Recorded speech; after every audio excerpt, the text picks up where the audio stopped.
No? Y'all aren't happy to see me again? Too bad, I'm back. Dance with my dogs in the nighttime. Trap nigga with the chickens like Popeye. Money changing colors like tie-dye. I'm just trying to get it, I ain't trying to. Like I told y'all didn't believe me. I told you I was going to be back with another video and where am I? I'm back with another video. So with everything going on, I wanted to make a video for those who are looking to start their business. There's a lot going on. There's a lot of people who are like, you know what? I'm gonna stop putting everything off. I'm going to stop procrastinating. I'm going to launch my business. So this video is for you specifically if you are looking to launch your business. Now, let me make some clarifications. This is not a video on how to start a business. This is a video on how to launch a business. So this means you already have the idea. You probably already have the products or services in mind. You've done all your back office paperwork. So you've gotten your LLCs, you've gotten your licensing, you've gotten your trademark patents, your website, logo, business cards. You've done all that operating hours. You've gotten your location secured. You've gotten your website, your social media set up.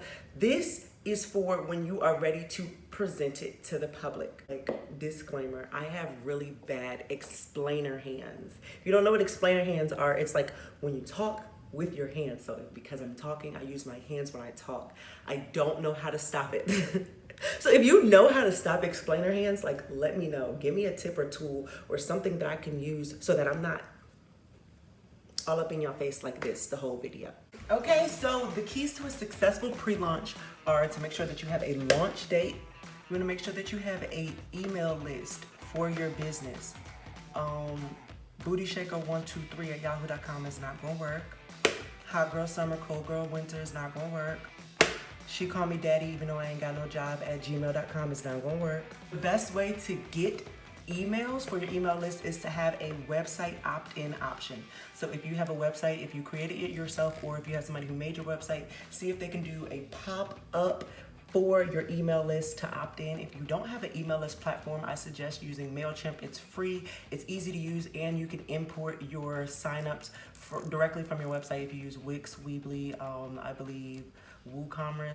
We are going to talk about option number 3 last because it is the best way for you to have a successful launch. It is very easy for you to do and it's kind of fun. So we're going to discuss this one last, but we're going to talk about the first 2 first. So when it comes to your launch date for your business, I always tell my clients to have a launch date and a backup launch date just in case, because you don't know what happens, especially when you're doing products. You don't know what's going to happen with your vendor or your wholesaler. Something could be delayed or coronavirus could come and you got to put things on hold. So always have a backup launch date. From the idea of your business to your launch date, I would suggest minimum 3 to 4 months to make sure that you have everything, you know, settled and down packed. And I say 3 to 4 months because if you're like me and you do services and you want to focus on like digital products later in your business, that's enough time for you to go ahead and get a game plan, business plan, get your licensing, trademarks, copyright, all that stuff that you need to do. That can take about 3 to 4 months for you to get approved. It can take 3 or 4 months for you to actually build up that paperwork. If you're doing products that may be a little bit on the short end side, you might want to wait, 6 to 8 months, just because going through getting a vendor, making sure, especially if you do something like makeup or perfume, you want to make sure you have the right formula. If you do a product where you're selling shoes or clothes, you want to make sure that you have 2 to 3 reliable vendors just in case something happens. So that can take a little bit of time, especially contacting the vendor, getting your EIN together, and then providing that information for them, especially if they have an MOQ that you have to meet that you're not financially prepared to meet. With your pre-launch, you want to make sure that you have your launch date set out and available for everyone to know. Once you've secured everything in the back end, once you know for sure this is okay, I am ready to go, your launch date should be boom.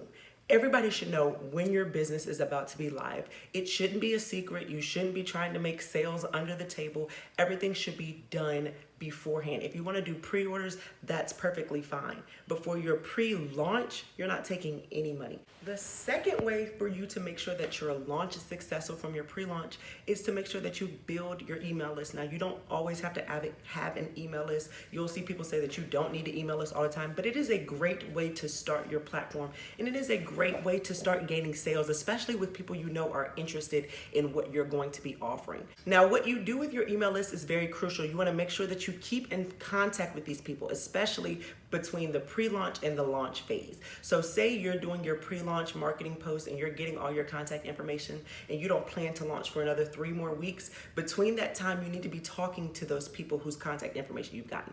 You need to be letting them know, hey, we're 21 days away. Hey, we're 15 days away, 9 days away, or, you know, I'm giving out a special code for the next 72 hours. If you want to pre-order this item, go ahead and pre-order. Just click on the website or click on this link here. All of that can be done from your email list, so that way when you launch your business and you send those emails out, they're not going to be new. They're not going to be like, who is this? What's going on? Boop, boop. When did I sign up for this? No, they're going to already have been in contact with you. They're already going to be anxious and they're already going to be looking forward to what you have to offer. Now, you can collect these emails from Facebook, from Instagram, Pinterest, Twitter, YouTube, Snapchat, But yes, you can get all the information from there as long as you make marketing posts that are letting people know what you have to offer, when you're going to be offering this, and who it benefits and why. People will come. People are always looking for something new. So make sure you definitely use your social media platforms and go offline. Go offline. Stop relying on the internet. Go into your local town center, go to your local library, go to your local supermarket, go to Starbucks, put up flyers, make flyers for your business, put them up there. Do the little cut things where they can tear the thing off and put it in their pocket. Do whatever you need to do to make sure that your business is going to be known when it launches, because guess who knows about your business when it launches? You, nobody else. So for it to be successful, you have to do a successful pre-launch so that when you launch, people are like, oh, I've been waiting for this item. I've been waiting for this service. Girl, where you been? Boy, where you been? I've been waiting. That's what you want. There is nothing more frustrating than working your ass off for something and seeing no results. That is literally the most frustrating thing. And you can avoid that. You can avoid that. And I'm telling you how. Do a pre-launch. Let people know about what you have to offer. Let them know. Don't be afraid. Don't be scared. Oh my gosh, what if somebody takes my idea? They're not you, so it don't matter. That's not how it works. Nobody can be you, so don't be afraid. Don't keep it a secret. Don't keep it a secret. Okay? You want to make money from it. You want to help people. You want to be beneficial. You want to be able to be financially free. People have to know what you do. Which leads me to the third important pre-launch step. This is something like, especially if you do products, or if you do services that are like carpentry or tile installation, kitchen repair, anything like that, this step will definitely help you. Yep. Influencers. Yep. Guess what they do? They influence people. Now, what you want to use an influencer for is to do their job, which is to influence their audience to go ahead and purchase from you. So an influencer can be anybody from Instagram, YouTube, Pinterest, Facebook. You know I'm going to go through the social media platforms. You know what they are. Have a pre-launch with an influencer. Do a contract. Do a short-term contract. Pay for a post. Whatever it is. And I would say do it with at least 3 to 4 influencers before you launch. Even give them affiliate code. Influencers can really help businesses gain more visibility and exposure and more sales on social media platforms. Influencers are there for that purpose, to influence others to do things. Ooh, the necklace she has on is super cute. Where'd she get it from? Ooh, she tagged it in there. Let me go click. Oh, it's only $14.99. Boom, boom, bet. In my cart. Got it. Like, that's literally how it works.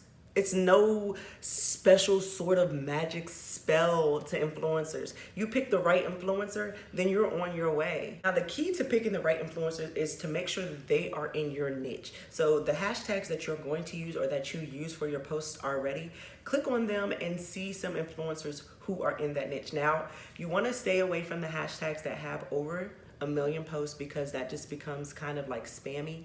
And flood-wise, you want to stay between 30,000 and probably 800,000 posts. Pick somebody, pick 10 people that you want, that you think are perfect for your niche. Pick 10 people, reach out to all 10 of them. Not all 10 of them are going to reply, which is why I tell you to reach out to 10. You know, that might seem a little bit over eager, but it's not, trust me, because these people have a lot of people coming into their inbox, a lot of people coming into their email, a lot of people calling them on a daily basis. So you want to make sure that you have your options open to be able to say, yes, all 10 of you fit my criteria, but if only 2 out of the 10 reply, I'm good to go. You know, if 7 out of the 10 reply, then you get to pick. You don't want to have only message 3 and 0 reply, or message 3 and only 1 reply, now you're stuck with the 1. You want to be able to have options for yourself. And make sure that you show that it's beneficial to not only you, it's beneficial to them. Especially if you're doing an affiliate code, let them know that they will be getting commission off the sales from their code. Or if they are just doing promotion for you, make sure that you understand that you probably will have to pay for the post. It could be anywhere between $10 to $150, depending on who they are and how much they charge. And then from there, you want to implement a contract that lets them know, hey, this is what I expect from you. I expect you to post 2 times a week, you know, for $150 a month, or for the $65, I expect a post on your story and a post on your main page. Whatever it is, you guys come to an agreement. Make sure it's in writing, just because I've had clients who have sent products to people who have forgotten to post it after they've eaten the product. Make sure you have a contract in play, and make sure that you get it notarized. You can go to UPS to get it notarized. You can go to, I think, the post office to get it notarized. You can go to your downtown so-and-so office to get it notarized. Just make sure that you have your back end of your business covered, and this person is doing exactly what you need them to do for your business launch to be successful. And then from there, after you've set all that stuff up and you put a nice time gap between your pre-launch and your launch will be successful no matter what, because you've taken the proper steps to make it successful. You have your launch date, you have your email list or your contact form of method, and you have your influencers set up for your business launch. The only way you're not successful from your pre-launch is by half-assing it. So by posting maybe once a week, or by posting maybe twice a month before you launch, that's not enough to gain traction and visibility to your business. You know, you want to be able to let people know, like, hey, this is real. This is something that I'm about to do. This is not just something that's trending for me right now. This is something that I'm passionate about. And the more that people see that you're passionate about it, the more people will take you seriously. Oh yes, beautifuls and handsomes. If you haven't purchased my Instagram master bundle, do that. I do that, because that bundle is literally like, it is life. That bundle is life for Instagram. If you are looking to grow your business off Instagram, if you are looking to make sales on Instagram, if you are looking to create more visibility and traffic for your business on Instagram, get my bundle. I'm telling you, it gives you almost everything you need. It goes over the forms of marketing, how to use affiliate marketing, and how to post engaging and converting Instagram posts. Converting means from views to sales. So make sure that you get that. If you have not, I'm going to link it below. I will be back on my channel with another video. Don't have a date, so I'm not gonna lie to y'all. But until then, make sure you subscribe, like, turn on those notification bells.